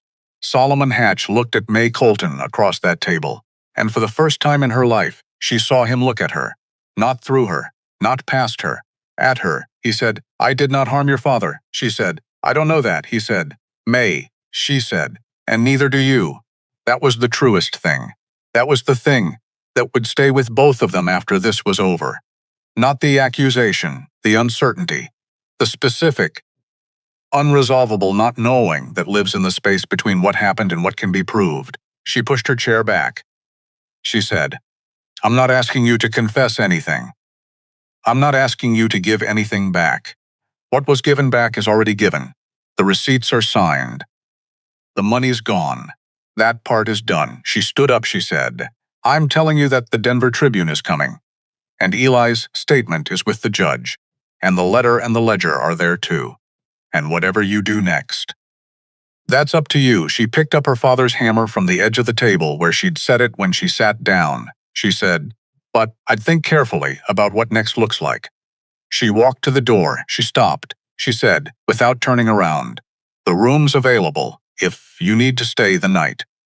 Dorcas makes good biscuits. She walked out. The air outside was cold and clean and enormous, woming air. The kind that doesn't apologize for itself. The kind that goes straight through you and doesn't ask permission.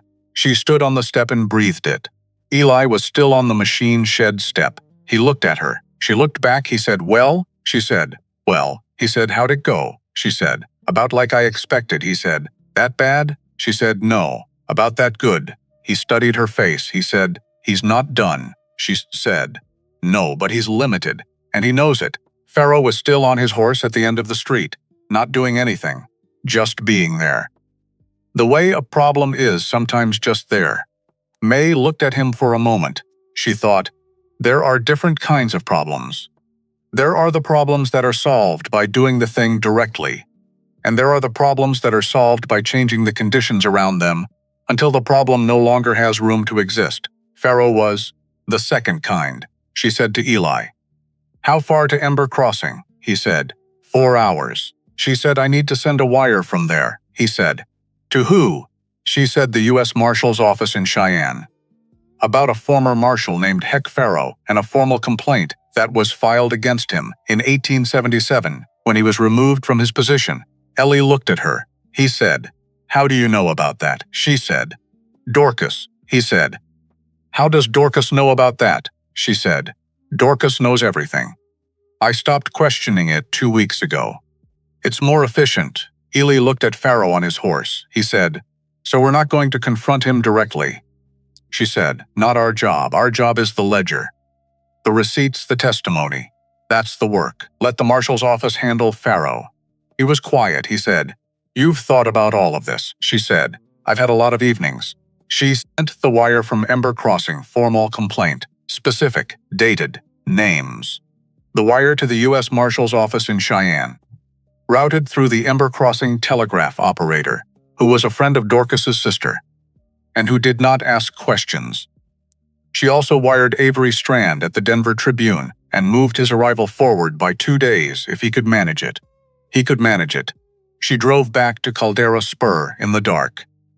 The stars out here were something else entirely. Not the stars you see from a town where there are lamps in the windows and smoke from the chimneys cutting the dark. These were the stars as they actually were. Dense. Specific. The whole weight of the sky pressing down in that way it does when there's nothing between you and it. She sat in the back of the wagon and looked up at them. She thought about Reston Voss writing his letter by lamplight. Looking up, maybe. Through the high small ventilation slot of the boxcar.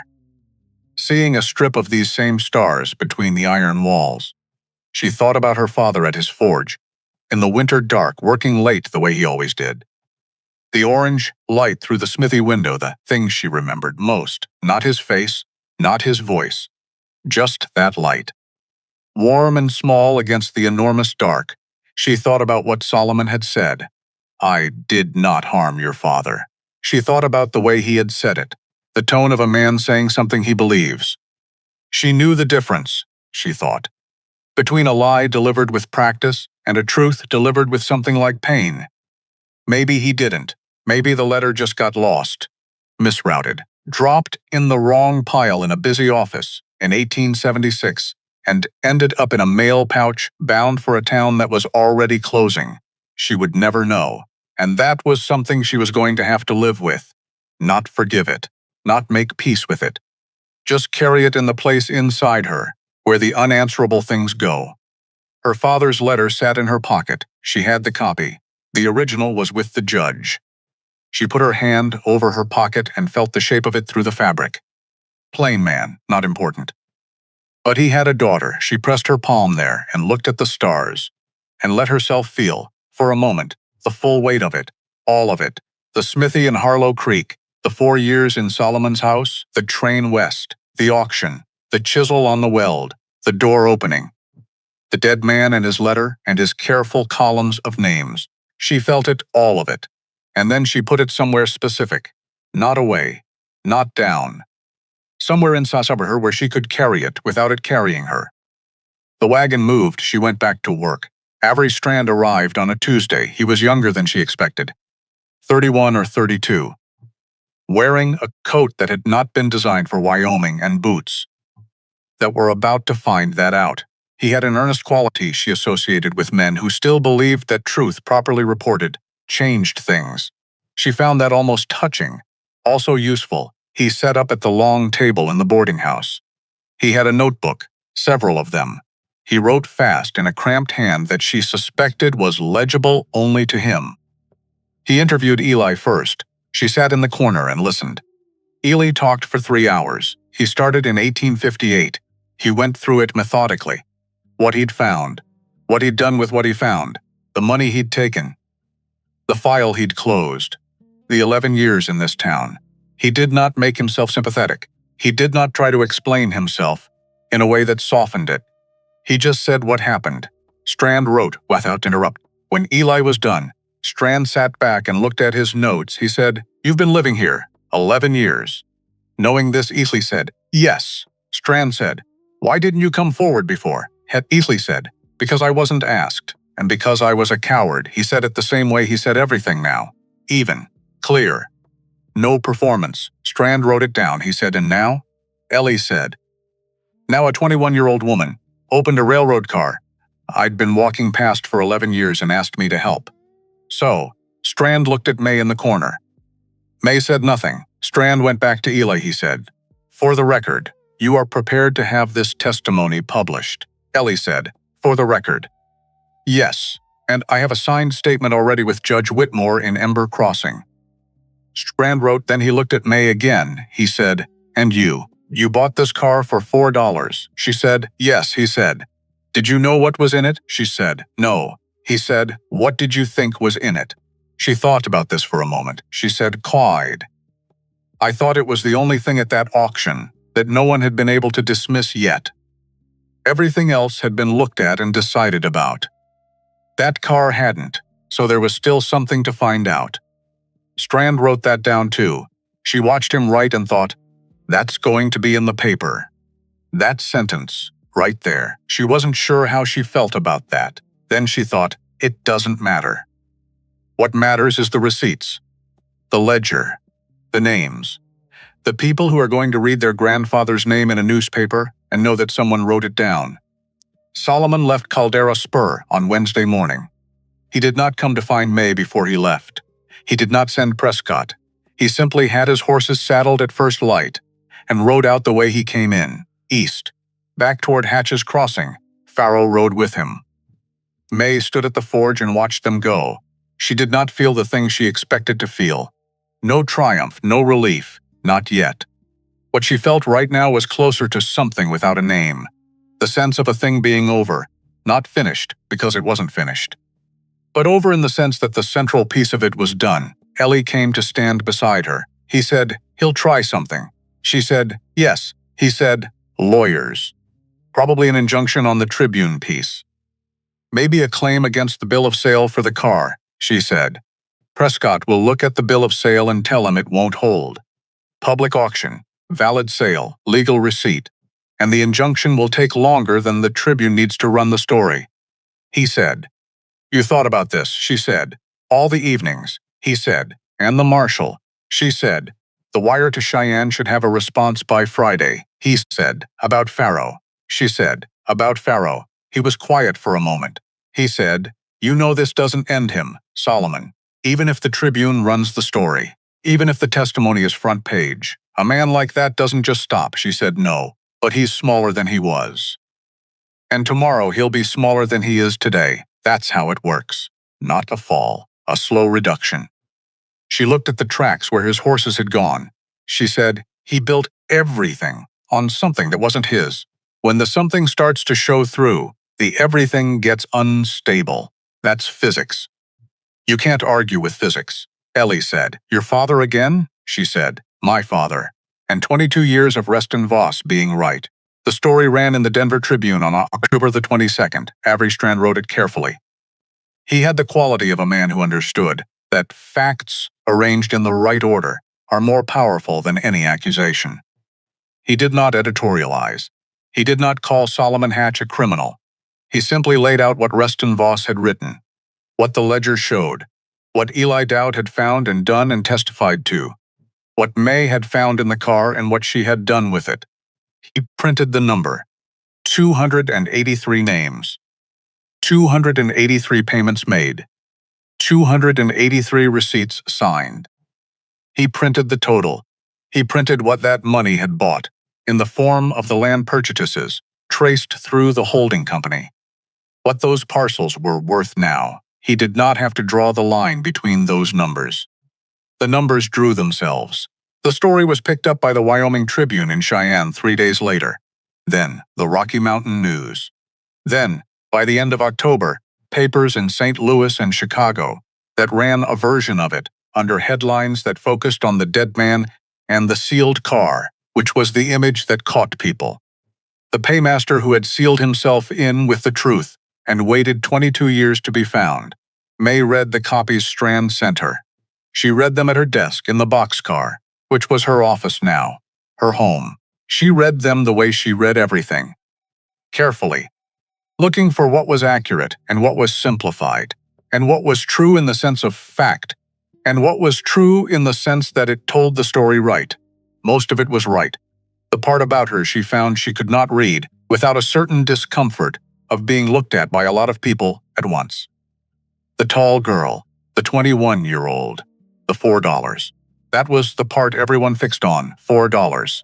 She understood why. It was a good number for a story.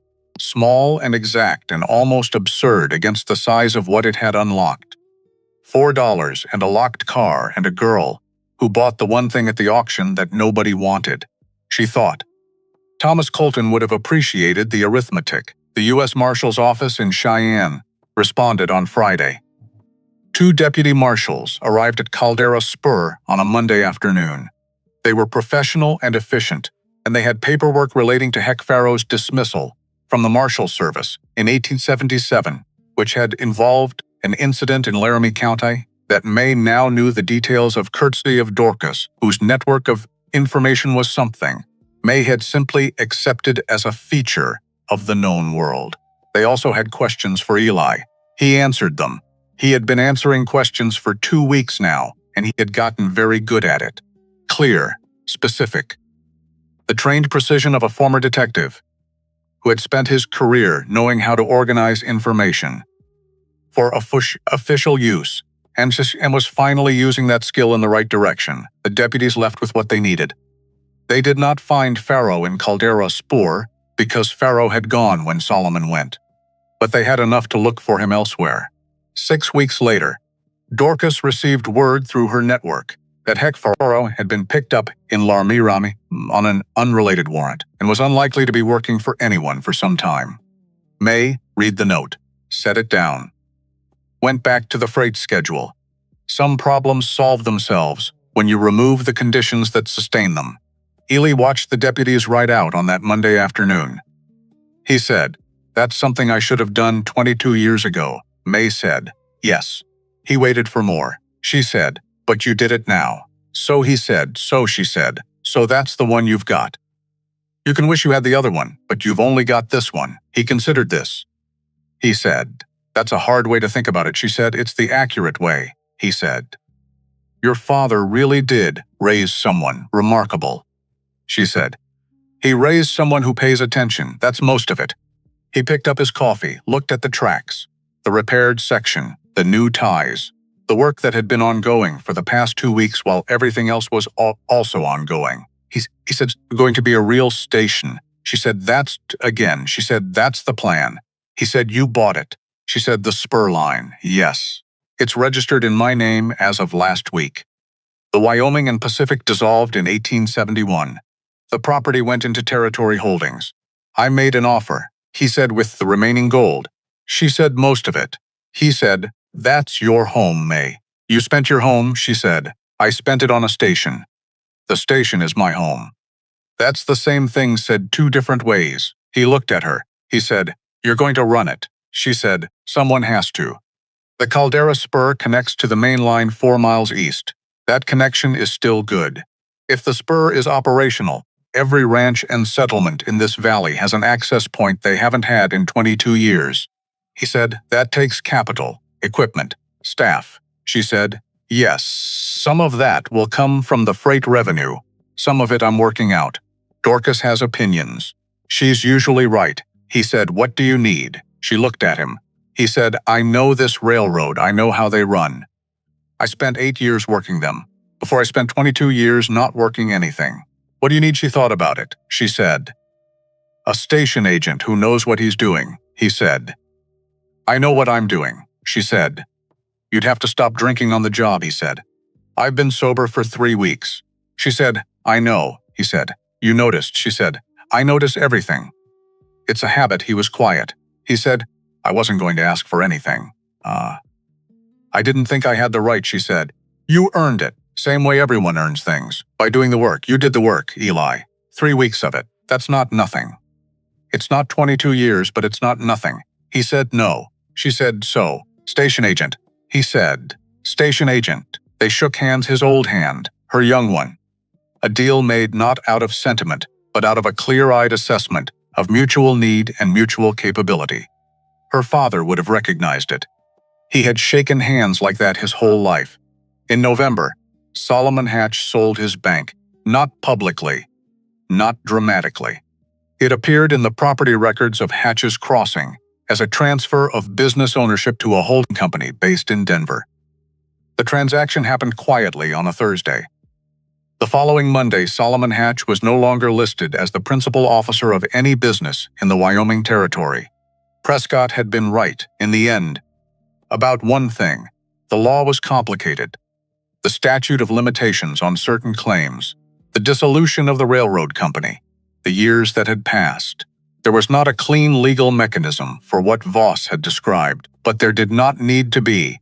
Solomon Hatch's bank had creditors who read newspapers, investors who followed coverage in the Rocky Mountain News and the Chicago papers, and who sent letters asking for explanations of the discrepancies between what they had been told and what they had read. Partners who became former partners without announcement. Accounts that quietly migrated to other institutions. His fortune did not disappear. May had known it wouldn't. Men like Solomon do not lose everything in a single fall. They lose it in 100 small transactions, as the people around them revise their calculations. But he lost the thing that mattered more than the money. He lost the certainty, that unassailable sense, of a man who has always gotten what he wanted, and has come to believe that what he wants is simply what happens. The forward momentum of a man who has never been seriously stopped. He had been stopped, not in a courtroom, not in a confrontation. In the accumulated weight of 283, signed receipts and 1 dead man's letter and 1 old detective's testimony, and 1 tall girl who had bought a locked car for $4, stopped and reduced. And that was enough. That was what May had come to understand, somewhere in the middle of all of this. Enough did not mean complete. It did not mean perfect justice or total restoration, or the satisfying conclusion where every wrong is righted and every villain gets exactly what they deserve. Enough meant the thing that was wrong is no longer proceeding unchallenged. The people who were cheated have been acknowledged and partially restored. The record has been corrected. Someone stood up and said, "This happened. This was wrong, and here is the proof." That was what Reston Voss had asked for. That was what Eli had finally delivered. That was what May had made possible with $4 and her father's hammer, and 3 weeks of Wyoming dust and cold. Enough. Dorcas brought her the news about Solomon on a Tuesday afternoon. May was at her desk, account books, freight schedules. A letter from the Wyoming Territory Rail Office about the formal reinstatement of the Caldera Spur connection. Good letter. All the right words in it. Dorcas set a coffee cup on the corner of the desk and said, "Solomon Hatch sold the bank." May said when Dorcas said last Thursday. Property records came through this morning. May looked at the account book. She said, "All right," Dorcas said. "That's all?" May said, "What else is there to say?" Dorcas said, "Most people would say something more dramatic." May said, "Most people didn't have to do all this paperwork." Dorcas looked at her, then laughed. The full laugh of a woman who didn't do it often and meant it when she did. She said, "Your father raised a strange child." May said, "He raised a practical one." Dorcas sat down in the other chair. She said, "Are you all right?" Actual question. Not the kind you answer, because it's polite. May set down her pen. She thought about it. Honestly, she said, "I keep thinking about my father's letter, the one he sent. I keep thinking about the fact that he tried. Before any of this, before I was old enough to understand what there was to try about. He just looked at something wrong and tried to make it right. And it didn't work. And then he died." She said, "I keep trying to figure out what to do with that." Dorcas said, "You do with it what you're doing. You keep going. You finish what he started." May said, "I did finish it." Dorcas said, "No, you paid the debts. That was the first part. The second part is making sure there's something here worth having finished for. The station. People coming back." She looked at the desk, the account books, the freight schedules. She said, "That's the finishing. That's what a plain man who tried and didn't make it in time would want to see. Not revenge, not Solomon Hatch in handcuffs. A living valley. A working station. His daughter, doing what he taught her." May picked up her pen. She looked at the account book. She said, "He taught me to read what's already there, to follow it." She looked at the account books, the freight schedules, the work that needed doing. She said, "This is what's already there." Dorcas stood up. She said, "I'm going to start dinner." She went toward the kitchen. May said, "Dorcas." She stopped. May said, "Thank you. For all of it." Dorcas said, "Oh, don't get sentimental. You'll make me spill the coffee." She went into the kitchen. May heard the sound of a woman who knows exactly what she's doing in a space that belongs to her. Competent, efficient. Entirely herself, she went back to the freight schedules. The first train came through on December the 3rd. Not a passenger train, a freight run. A cattle shipment from the ranches on the South Fork, redirected through Caldera Spur because it was now 6 miles shorter than the previous route. May stood on the platform, Blotwaff. That was a strong word for what it was. Reclaimed lumber, was solid, level, functional. It would do until the spring when there was money for proper construction. Ely was at the signal. Dorcas was behind her. And the other people who had come. Abe Teague and 2 of his ranch hands. Colby Driscoll with his wife. A family from the Ridge whose name was in the ledger, and who had been coming by every few weeks for the past month, helping with all her track work, not because they were asked, but because they wanted to. The train came around the eastern bend, the whistle, the sound that had been absent from this place for 22 years, high and thin and carrying in the cold December air. And then the engine, smoke and steam and the rhythmic percussion of a locomotive working at its normal pace, not stopping, not slowing to a halt, just passing through. The way trains pass through stations. The fundamental gesture of connection. Of a place being on the way somewhere. It went past with a rush of warm air and noise. The freight cars, 6 of them, moving through, and then the last car, and then gone. The sound diminishing, the smoke drifting, silence. But not the same silence as before. The before silence had been the silence of a place that had been left, abandoned. Cut off from the world's movement and left to sit in its own stillness. This was different. This was the silence after something passes through. The silence of a place that is still on the map. That will hear that sound again tomorrow. And next week, and in the spring, when the cattle are moving, and the freight is heavier, and the platform is more solid. May looked at the tracks. Still there. Still going somewhere. Ellie came up beside her. He said, "There she goes." She said, "First of many." He said, "You sound certain," she said. "I am." He said, "Good." He was quiet for a moment. Then he said, more quietly, "I've been trying to figure out how to say something. I've been trying for 2 weeks. She waited, he said. What I did in 1858, the choice I made, it cost those men their wages. It cost Reston Voss his life. Maybe it cost your father his life. I can't undo any of it." He stopped, he said. "And I know that doing this now doesn't undo it. I'm not saying it does, but I want you to know that I know the difference between what I did then and what I've done these past weeks, and that the difference matters to me, even if it doesn't balance the ledger." May looked at him. He was looking at the tracks, she said. "The ledawant Jessenet never balances. That's not what ledgers do," he said. "No," she said. "Ledgers just show you where you are. What came in, what went out, what's present and what's been paid. They don't tell you whether it's fair. They just tell you what's true." He was quiet. She said, "What's true is that you did what Voss asked eventually. In your own time. At your own cost." He said, "Late?" She said, "Late. Yes. But present." He nodded slowly. He said, "Present." She said, "That's what you've got. Work with it." He looked at the tracks for a long moment. Then he nodded once. Slowly.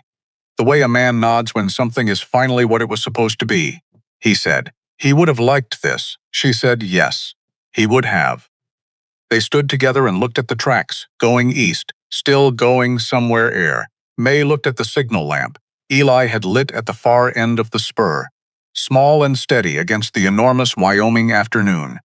She thought about Reston Voss. Sealed in the dark for 22 years, waiting for someone to open the door. She thought about her father at the forge. The orange light through the window, the hammer in his hand. She thought, they both did their part, now she was doing hers. She turned and walked back inside. There was work to do, there was always work to do. And that, she had decided, was not a burden. That was the whole point.